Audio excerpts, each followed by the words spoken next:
Good evening, everybody. You're very welcome to our press conference on our package of proposals today on the protocol on Ireland and Northern Ireland. I'm joined here by Vice President Maroš Šefčovič, who will walk you through the package. Over to you, Vice President. Good evening, and thanks for coming or tuning in at this rather late hour. But I'm truly glad to be here for what I believe is an important moment in our EU-UK relations. Today, the European Commission has proposed a robust package of creative, practical solutions designed to help Northern Ireland deal with the consequences of Brexit while further benefiting from the protocol on Ireland and Northern Ireland. And if I were to label this proposed solution, I would dub them the package of enhanced opportunities. And this is in fact our core purpose. The EU has an unwavering commitment to the people of Northern Ireland, and for this reason to the implementation of the protocol, which brings about unique advantages of dual access to both the UK and EU markets. Ultimately, our number one priority remains to ensure that the hard-earned gains of the Good Friday Belfast Agreement, I'm talking about peace and stability, are protected while avoiding a hard border on the island of Ireland and maintaining the integrity of the EU single market. Before I walk you through the details, let me underline that today's package has the potential to make real, tangible difference on the ground. The reason why I am so confident is simple. We have listened to, engaged with and heard Northern Irish stakeholders, from political leaders to businesses and a cross-section of civic society. And our proposed solutions are direct, genuine response to concerns they have raised. We have put a lot of hard work into this package. We explored every possible angle of the protocol and at times went beyond current EU law. In effect, we are proposing an alternative model for implementation of the protocol. On the one hand, the flow of goods between Great Britain and Northern Ireland will be facilitated for goods that are to stay in Northern Ireland. On the other, robust safeguards and monitoring mechanisms should be put in place to make sure that they stay in Northern Ireland. Now turning to our first proposal on medicines. You may recall that during my visit to Belfast in September, I said that for my part, I would do whatever it takes to guarantee the uninterrupted long-term supply of medicines from Great Britain to Northern Ireland. And indeed, we have completely turned our rules upside down and inside out to find a solid solution to an outstanding challenge. That involves the EU changing its own rules on medicines. In practice, British wholesalers of medicines will be able to continue supplying Northern Ireland from their current location in Great Britain. They will not need to relocate infrastructure, including testing facilities or regulatory functions, to Northern Ireland or the European Union. This means, for instance, that Great Britain can continue acting as a hub for supply of generic medicines for Northern Ireland, even though it is now a third country. We are ready to put forward a legislative proposal to this end. Turning to the second part of our package, the area of public, plant and animal health and the movement of sanitary and phytosanitary goods from Great Britain to Northern Ireland. We are talking about a significant range of retail goods that would be for sale to end consumers in Northern Ireland only. These would benefit from both simplified certification and an approximately 80% reduction of checks and controls required today. Let me illustrate what this means. Imagine you are a Northern Irish business importing products of animal origin like yogurt, cheese or chickens from Great Britain. More than 80% of the identity and physical checks previously required will now be removed. This will significantly ease the process for bringing food supplies from Great Britain to Northern Ireland. Similarly, a lorry transporting different food products like dairy, meat, fish, fruits and vegetables from Great Britain to supermarkets in Northern Ireland will now just need one certificate stating all goods of different types, class or description meet the requirement of EU legislation. So if you are transporting 100 different food products, only one certificate is needed instead of 100. For all this to work in practice, however, the UK government needs to do its part. For example, by ensuring that permanent border control posts are up and running as agreed a long time ago. We also need specific safeguards in place, like clear labels and the ability to monitor every link of the supply chain. We are showing great flexibility, but the remaining controls must be done properly. I believe, and it's understandable, that in this way we want to protect the integrity of our EU single market. We are similarly ambitious in a third part of our package concerning the customs area. Here we propose to expand the scope of the existing scheme on goods not at risk of entering the EU single market to a wider group of businesses and products. For example, more small and medium-sized enterprises could benefit from this scheme, while goods covered by this scheme are free of customs duties because they stay in Northern Ireland. We also propose to cut in half the customs formalities and processes that are required today for these goods. For instance, a Northern Irish car dealer ordering car parts from Great Britain will only need to provide basic information to the customs authorities, such as the invoice value of the car parts and the parties to the transaction. Once again, up to 50% of the current formalities will be removed. This is possible if the right safeguards are put in place, ranging from the real-time access to databases to better market surveillance to a termination clause. Combined with our proposed solutions in the area of sanitary and phytosanitary rules, this will create the type of express lane, vastly facilitating the movement of the goods from Great Britain to Northern Ireland. And lastly, in response to a clear and strong demand on the ground, we are proposing ways to enhance the participation of Northern Irish authorities and stakeholders in the implementation of protocol, while fully respecting the UK's constitutional order. Our proposed solutions aim to improve the exchange of information by establishing structured dialogues between various stakeholders and the European Commission. Northern Irish stakeholders would be invited to attend some meetings of the specialised committees, and we also aim to create a strong link between the Northern Ireland Assembly and the EU-UK Parliamentary Partnership Assembly.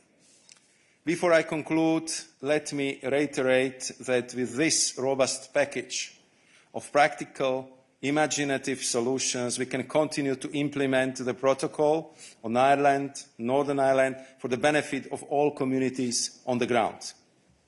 It not only cements stability and predictability, and an indispensable ingredient for the local economy to flourish, but also paves the way for enhanced opportunities. When I visited Northern Ireland in September, I met its resilient business community and civic society, and I heard about potential investors from the United States, Canada, European Union, keen to take advantage of Northern Ireland's unique position provided there is clarity on how things will work first. Earlier today, I presented this package of enhanced opportunities to our Member States and the European Parliament. We continue to stand united behind Northern Ireland, while at the same time remaining determined to protect our internal market. Now I invite the UK government to engage with us earnestly and intensively on all our proposals. With them, I am convinced we could be in the home stretch when it comes to the protocol. It is my hope that in the coming weeks we will jointly arrive at an agreed solution that Northern Ireland truly deserves. Thank you. Thank you very much, Vice President. We'll take now a few questions. First from the room. Adam, please.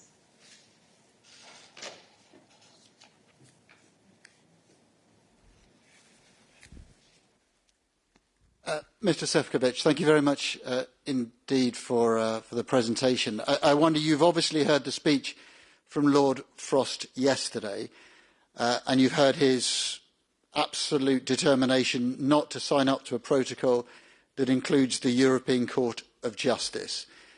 Is that a red line for you as much as it is for him? And also, can I ask, what preparations have you suggested if you do have to trigger Article 16?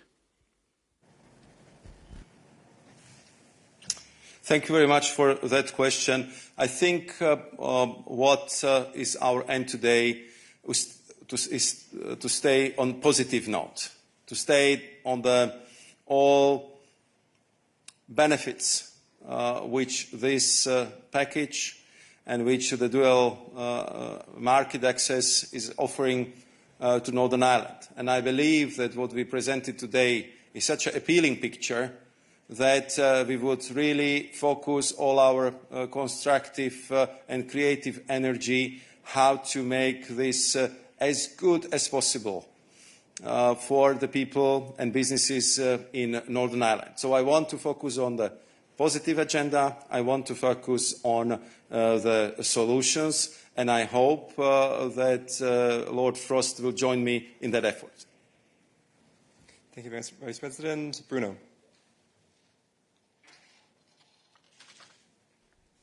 Thank you. The measures on SPS customs and even actually on medicines seem to go some way to creating almost a dual regulatory system in Northern Ireland for goods coming from the UK. That seems to be in terms of express lane and all the rest of it. So could you address that? You yourself talked about an alternative model for the protocol. That seems to be it.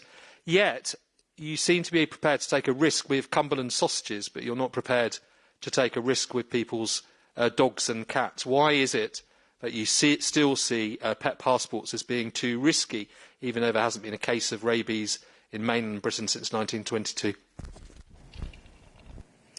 Thank you very much for that question. I think that here, again, very clearly I have to say that the proposals what we put on the package being to a great extent inspired by Northern Ireland Business Brexit Working Group.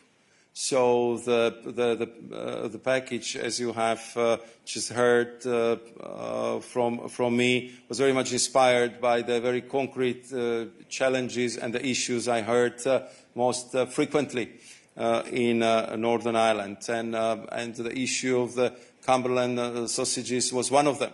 So we clearly address it, even though, as you know, this is not allowed in the EU to have this type of imports from the third countries. Here we are again making enormous effort for the Northern Ireland only solution. But of course, what we would like to see here is that, of course, public health is appropriately protected, and therefore we would require, as we agreed already some time ago, for this type of productions to have a specific export health certificate. And if it comes to the transport of the live animals, here I would refer you to the set of measures which we presented already by the end of June, where we come up with quite significant suggestions how to address this issue, including tagging, retagging, or the proposals for the assistance guiding dogs. Okay. Jess. Thanks very much. Jess Parker from BBC News.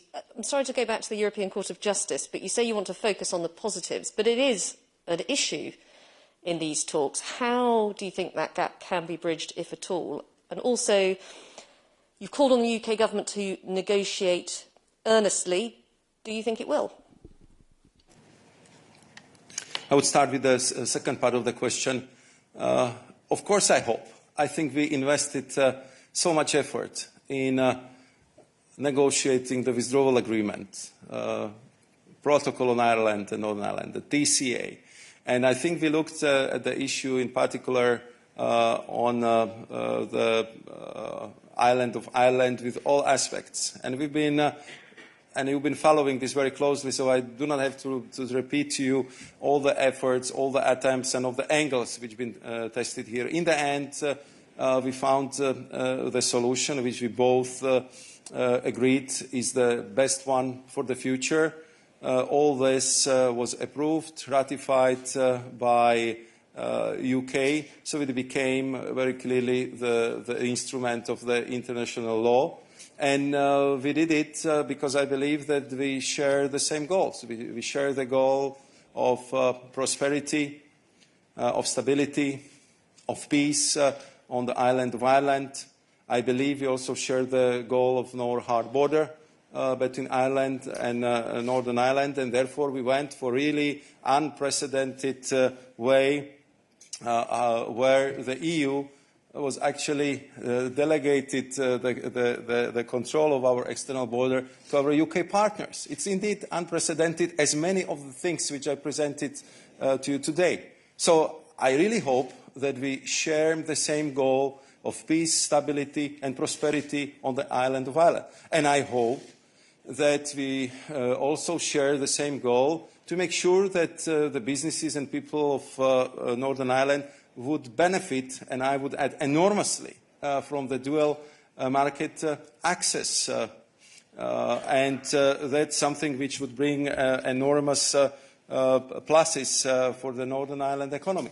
And I think that from this logic it's very clear that we cannot have access to the single market without the supervision of the European Court of Justice. But I think that we should really put aside this business of the red lines, the business of deadlines, real of artificial, and we should really focus on what we hear from the stakeholders and the people in the Northern Ireland. They want us to solve the practical issues. They want to put this issue behind them. They want to benefit from this dual market use. They want to have peace and the stability. The business leaders, all of them to whom I talk me how they need legal certainty. And I fully understand that. And I think it's honestly our job, our utmost duty to deliver on that. We in the EU believe that we did it last year. Okay, there have been some teething problems, there have been some issues which clearly been arisen over the last year. And I think that you can see it from our actions that we recognize what have been the legitimate concerns, practical problems, and we are delivering on proposals how we can solve them. If I'm talking about 80% reduction checks, about half of the customs formalities to be reduced, about express lanes, about all really bespoke solutions, I think that it's quite obvious that we are really doing our utmost. And I hope that this would be reciprocated by our UK partners. Currently, our team of experts is in London presenting the elements of this package. I invited Lord Frost for lunch for Friday, where I hope we will have a chance to go deeper in this package, and I hope that we will start very, very intense process of discussions, talks on the expert, but also on the political level. And I can also tell you that it's my best hope and belief that if we do it with all the energy, I hope with constructive spirit, we indeed could be in the home stretch, and I would be very happy if we can start the new year with new agreements, new rules in place, and finally focus on what I hope will be the future, and that would be the new positive agenda for EU-UK relations. That's the attitude I'm bringing to the table, and of course I hope that this would be reciprocated by my esteemed colleague, Lord Frost. Thank you. Okay, we have time for one or two more questions. I will go to the online chat because I haven't taken any from there yet. Naomi, please. Hello, thanks very much for taking my question. Naomi O'Leary, Irish Times. Vice President Šefčovič, could you tell me, these negotiations have been going on for years now. What was the date on which, or the time, when you first heard the words European Court of Justice mentioned as a problem in regards to the protocol? Can you remember? Thanks very much. Thank you very much, Naomi, for that question. I was referring to my visit to Northern Ireland. I'm referring to it so often because for me it left me with very lasting impressions.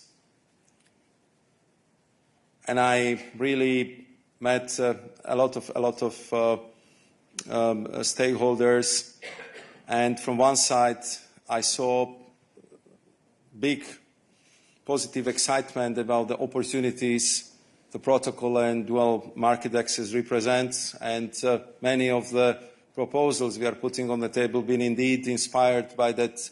Actually, one of the first meetings I had in Northern Ireland with the Northern Ireland Business Brexit Working Group. I heard them from the representatives of border communities. I heard them from the political leaders I met in Stormont. I heard them from the representatives of civic society whom I met. And I can tell you that in all the meetings I had, and you've been following my visits, so you know that I had quite a few of these interactions and exchanges, and in all this discussion, the issue of the European Court of Justice was mentioned once. When I first heard about this issue, to tell you honestly, most probably it was in the command paper which was published by the UK government just before the summer break. Thank you very much. Joe, over to you next, please.